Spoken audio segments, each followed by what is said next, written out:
So, as I was saying, we're going to look at a pretty familiar passage. It's the one with Elijah and running away from Jezebel and hiding in a cave. And that's actually the passage that we're going to read. But what we're going to talk about first is what leads up to that, because it'd be real tough to find a Bible passage where you don't need to know what came before that and what ends up after that. So we kind of read it all as one book, not just as, you can't just pick a verse out and talk about it, because what's on either side of that verse is maybe more important than what the verse is that we're looking at. In fact, I got into a discussion when I was in seminary with David Harding. And we were talking about some subject. He picked out a verse, and he said, this verse tells us what we should do. And I said, read the verse on either side of it. And that tells you the opposite answer of what you just now said. And he said, yeah, read 3 verses before that and read 3 verses after that, and it goes back to what I was saying to begin with. So it's very important to understand the context of what's being said so that we get the full picture of that. So I want to back up just a little bit. Lori, bring that first slide up. And so this is when Ahab and Jezebel were rulers over the northern kingdom, the kingdom of Samaria, and they began to worship the god Baal. And so they built up that Baal cult in Israel, which did not please God. And so Elijah continually brought that to their attention, and so they did not like him very much. And it came down to a contest that they had one day. Elijah said, well, let's try this. He said, bring all your prophets of Baal out. There were 450 of them, and 200 prophets of Asherah, which was another god. Bring them out, and we're going to set up 2 altars. And I want you to take and slaughter an animal, and I want you to put that animal on the altar, and I want you to call upon your god Baal to start that fire and to burn up that. So the 450 prophets of Baal gathered around, and they prayed, and they yelled, and they sang, and they asked Baal to come and to burn up that offering on the altar. And it says they even began to cut themselves. They were trying to get Baal's attention. And all the time Elijah was taunting them. Yell louder, maybe he's asleep. Are you sure that he's God? And so he continued to talk. And it came to the time they did that all day long, and they finally gave up, and it wasn't going to lie. And Elijah said, now let's take mine. And he slaughtered the bull or whatever it was he put on that, and he put it on the altar. And he said, now, take water and pour all over that. And there was a ditch dug around it. And he said, dig enough or put enough water on it to fill up that ditch around, a moat around that. And he called upon God, and God sent down fire from heaven and burned up the offering. And then the people got serious about worshiping God, and they understood that Baal was a false god. And Elijah said, now, I want you to tell the people, he said, I want you to kill those 450 prophets of Baal. And they did. They slaughtered them all. Which made Jezebel really mad. And so she said, let's go to the verse now. We're in 1 Kings chapter 19, verses 1 through the first part of 15. Now Ahab told Jezebel everything Elijah had done, and how he had killed all the prophets with the sword. So Jezebel sent a messenger to Elijah to say, may the gods deal with me, be it ever so severely, if by this time tomorrow I do not make your life like one of them. So she's told Elijah that he's going to kill her. Now, understand what had just happened. That not only had Baal failed in his attempt to light the fire, but that God had sent down fire from heaven and done exactly what he told Elijah that he was going to do. And the people rose up and they slew all of the prophets of Baal. And wouldn't you think God had power? But what happens when this one woman makes the threat? If by this time tomorrow I do not make your life like one of them. Elijah was afraid and ran for his life. When he came to Beersheba, or Beersheba if you're in Middle Tennessee, in Judah, he left his servant there, while he himself went a day's journey into the wilderness.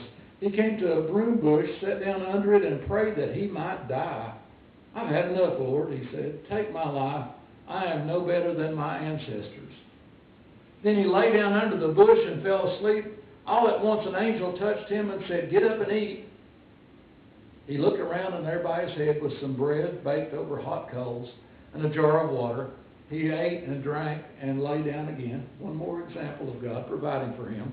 The angel of the Lord came back a second time and touched him and said, Get up and eat, for the journey is too much for you. You need some strength. So he got up and ate and drank. Strengthened by that food, he traveled 40 days and 40 nights until he reached Horeb, the mountain of God. There he went into a cave and spent the night. He's hiding out for Jezebel that was going to send people. I'm sure she wasn't carrying her own sword and going to kill him. And so he was hiding out from her soldiers that were wanting to kill him. He went into the cave and spent the night, and the word of the Lord came to him. What are you doing here, Elijah? He replied, I've been very zealous for the Lord God Almighty. The Israelites have rejected your covenant, torn down your altars, and put your prophets to death with the sword. I am the only one left, and now they are trying to kill me too. The Lord said, Go out and stand on the mountain in the presence of the Lord, for the Lord is about to pass by. Get up, go out and stand in the mouth of this cave, and just stand there. Now, what's been taking place? In Elijah's head, what's the loudest voice he's hearing? He's hearing the voice of Jezebel saying, I'm going to kill you. And he's running away and he's hiding. And God said, now just go out and stand. Go out and stand on the mountain in the presence of the Lord, for the Lord is about to pass by. And then these things happen. And I never really thought too much about the purpose behind these things until I started studying this. Then a great and powerful wind tore the mountains apart and shattered the rocks before the Lord. But the Lord was not in the wind. After the wind there was an earthquake, but the Lord was not in the earthquake. After the earthquake came a fire, but the Lord was not in the fire. Now all these things are taking place, and what it tells me is what I never really thought too much about before. What do all these things represent? These things represent the noise that distracts us from God. The wind and the earthquake and the fire, those are all the things that are very visible to us at the present time, and we see those things happening, and what does it make us do? It makes us pay attention to them. The loudest voice that Elijah heard was who? Jezebel. Was God speaking to him before that and after that? Yes. After the fire came a gentle whisper. When Elijah heard it, he pulled his cloak over his face and went out and stood at the mouth of the cave. Now, he's been standing out there, no safety glasses or nothing, and all this stuff has taken place. And you've got the wind blowing and tearing the rocks apart. You've got the earthquake coming and shaking the ground. You've got the fire going. But when Elijah heard that voice, still small voice we say in some translations, or sheer silence in others, when Elijah heard it, then he pulled his cloak over his face and went out and stood at the mouth of the cave. He realized where the power was coming from, not from the racket, not from the noise, not from all the distractions, but the power was coming from God, which made him cover his face. Now, whether he's protecting himself from God or whether he just felt shameful, I'm not sure exactly what was taking place there. But he didn't cover his face until he heard God's voice. Then a voice said to him, What are you doing here, Elijah? He replied, I've been very zealous for the Lord God Almighty. The Israelites have rejected your covenant, torn down your altars, and put your prophets to death with the sword. I'm the only one left, and now they're trying to kill me too. Repeated the same thing that he said before. The Lord said to him, Go back the way you came, and go to the desert of Damascus. Now, our passage stops right there. So what did he do? Got up, went back the way he came. Now, what would be the problem with going back the way he came? Jezebel's people are still coming for him, and they're coming that direction. And God says, just trust me. Just trust me. Go back the way you came. Well, what took place is Ahab got into a fight with another country, and he had to draw all his resources there, and so he kind of forgot about Elijah, and Jezebel forgot. I'm sure she didn't forget, but Ahab said, I don't have time to fool with it right now. And so Elijah continued to proceed it on, and he lived out his life as a prophet, and he has later on he has other meetings with Ahab, and things take place there. But for now, it's when he heard God's voice through all the racket, through all the noise, through all the things that were taking place, then he was able to pick out God's voice from that and think about it. You know how many times we have in the Bible where people were set apart? What about Jonah? What did he do in those 3 days in the belly of that big fish? He thought. He contemplated. He meditated on those things. What do you think Elijah did in that cave while he was up there? He thought and he meditated and he began to realize that he should be listening to God and not every other noise that comes around in his life.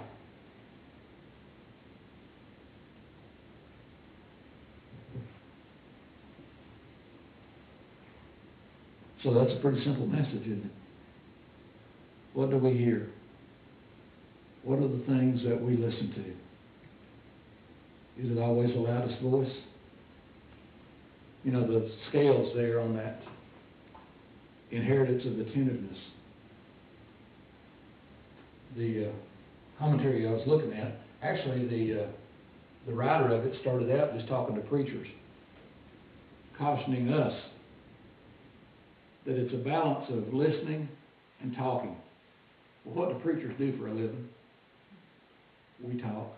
How easy is it to overtip that balance to where we don't hear, to where we don't listen? It's pretty easy. If we talk for a living and that's what we do, it's pretty easy to forget to listen sometimes.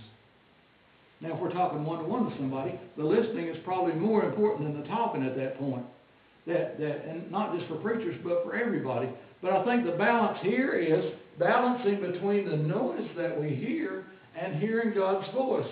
Not always that the noises are a bad thing, because they cause us to stop and to think. Nobody hears God's voice 24 hours a day. He talks 24 hours a day, but we're not capable of processing that. We're not capable of hearing that. We can't pay that much attention.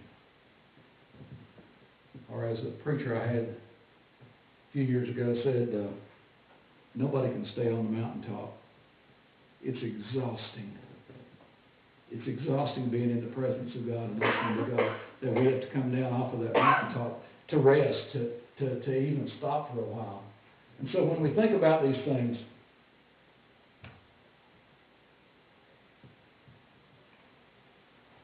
whose voice do you hear? Who is it that calls you? And what is it that stops us from following Him? Now, I'm not saying everybody quit what you're doing and go out and go be a missionary somewhere either, because God doesn't call us all to do that. But how many of us hear God's call upon our lives, and how many of us hear the noise around it? And I was actually thinking about I'm the mentor for people in our district that enter the ministry and help them through the initial part of that process. And one of the first things that they're told is, your call to ministry comes from God. That is your primary call. You need to hear God's voice. Affirming that are the voices of the people around you. But do not mistake that you ought to be a preacher for God's call, saying, I want you to be a preacher. And that works that way with all of us. How many times do people say, oh, you'd be really good at this? And you're like, I really don't want to do that. I really don't want to do that. Well, maybe that really, I don't want to do that. Maybe that's God saying, no, not that. Not that. I've got other things in mind for you. And so the balance for us is the balancing of the voices that we hear, the voice of God and the voice of people around us, or the people around us affirming what we are doing.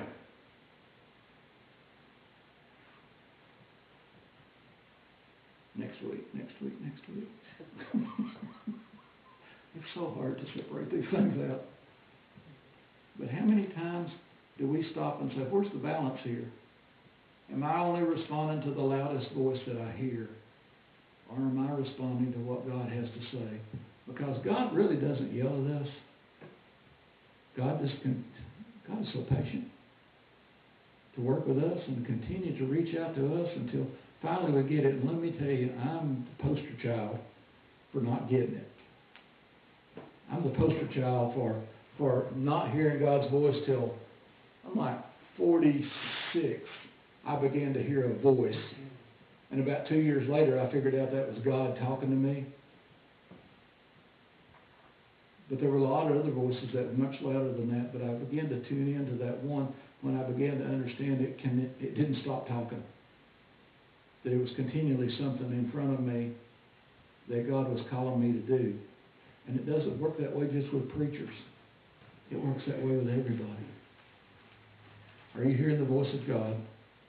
And if you're not, are you listening for it? And if you hear the voice of God, are you balancing that with the things around you? Eileen and I had talked about me becoming a pastor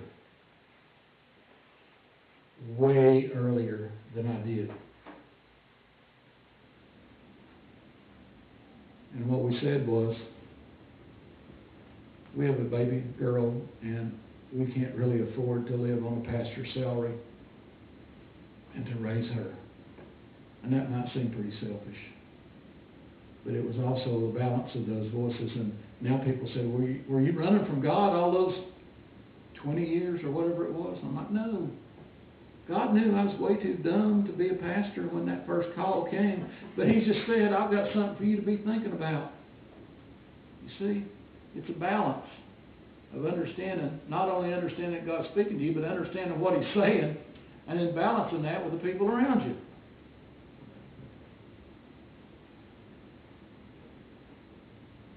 Are you being affirmed in what you're doing? And I hope those of you that work with the kids, whether you're teaching Sunday school or children's church or Monday nights or whatever, I hope I've affirmed you in the things that you're doing. Because that's about as important a task as there is to do in this church, is to make sure our kids know who God is, to know that God loves us, to know that salvation comes through Jesus Christ. And when we do that, we've done our job. That's what we're called to do. What part in that you play, that's between you and God. To understand that's the task. The main task of the church is to reach our children, to let them know that they are loved.